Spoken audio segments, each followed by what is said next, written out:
सज्जन व्रत अपने भारतवर्ष के विभिन्न प्रांतों से आए सभी खिलाड़ी, हमें सबसे बड़ी खुशी इस बात की है कि अपने गुना जैसे छोटे स्थान पर राष्ट्रीय स्तर का एक जो खेल कार्यक्रम संपन्न हुआ, हमें बड़ी गौरव अनुभव हुआ है।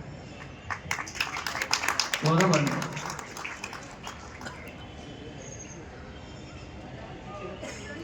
बॉक्सिंग और कराटे, ये दो विषय आज विशेष रूप से सामने आए। कराटे भी केवल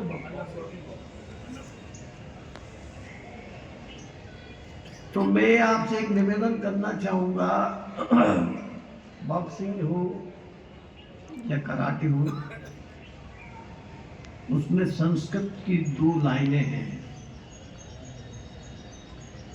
स्वराचा सहज क्रिया वज्राघात चमत्कारो निवुद्धे सत्क्रिया मता। ये मैं इसलिए बता रहा हूं कि हमारी दृष्टि बिल्कुल साफ हो जाना चाहिए। अपने देश में किसी बात की कोई कमी नहीं है, पर योजकस्य तत्र दुर्लभ। जो चयन करता है ना, वो कभी कभी पक्षपात कर जाते हैं। इसलिए अच्छे से अच्छे खिलाड़ी पीछे रह जाते हैं। इसको आलोचना मत समझना। जो भी चयन करता हूं, भैया मेरा आपसे बड़ा निवेदन है, करबद्ध निवेदन है, करबद्ध निवेदन है। तो उसमें एक छोटी सी घटना बता देता हूं। ये बॉक्सिंग और कराटे के अपने देश में ऐसे कौन लोग हुए, आधुनिक नाम नहीं लेना, पहले अपन पुराने लोगों के नाम लेने। जैसे जामवंत था और बाली, इनकी तोड़ दुनिया के किसी कोने में नहीं थी। उसके क्रम में मैंने वो लाइन सुनाई है संस्कृत की, पर बीच में हो क्या गया, इस पर हमें विचार करना आवश्यक है। तो मैंने जो कहा ना कि पक्षपात जब हो जाता है तब ऐसे ही होता है, अच्छे अच्छे खिलाड़ी पीछे रह जाते हैं। अपने देश में दो महापुरुष और हुए,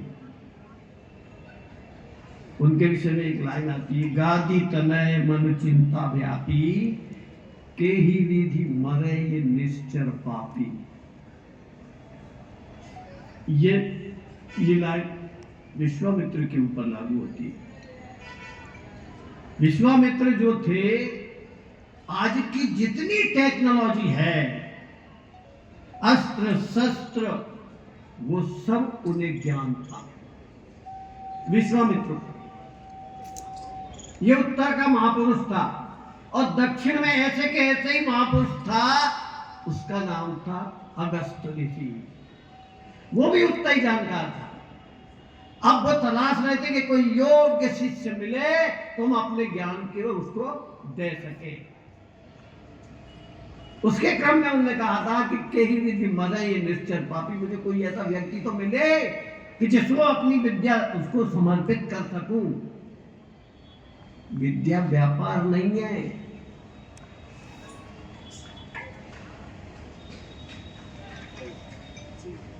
विद्या व्यापार नहीं है, विद्या दान का विषय है। तो विश्वामित्र जी ने देखा यार कि जो अपने देश में इस स्तर पर दुराचार, व्यभिचार, लूटपाट तमाम सब चल रहा है, तो ऐसा कोई तरुण मिलेगा क्या जिसे मैं अपनी विद्या उसको दे सकूं।